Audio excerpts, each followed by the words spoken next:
Oh, Malaya, gising ka na pala. Okay ka lang ba? Yan nangyari. Nadulas ka. Ayusin mo baka maano ka. May lalaking dumungo sa akin kanina bago mawala ng malay. Nakita mo ba siya? Ano ka ba? Walang ibang tao dito, tayo lang dalawa. Baka guni-guni mo lang yun dahil sa pagkadulas mo. Malaya, umuwi na lang tayo at magpahinga ka na lang. Hindi pwede. Kailangan nating tapusin yung challenge. Sayang naman yung sinimula natin. Malaya kung itutuloy mo ito, makakabay ito kay tita. Sayang naman. Sige na nga. Huwag mo lang isusumbong kay mama.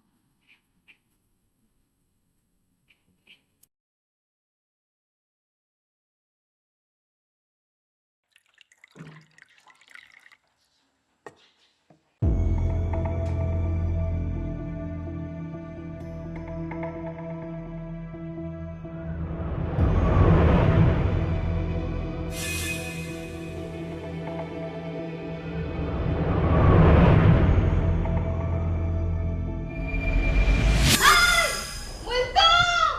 Sino ka? Paano ka nakapasok dito? Ano ginagawa mo sa bahay namin? Kailangan ko ng tulong mo. Kailangan ko ng hostisya sa pagkamatay ko para makatawid na ako papunta sa langit. Ano pinagsasasabi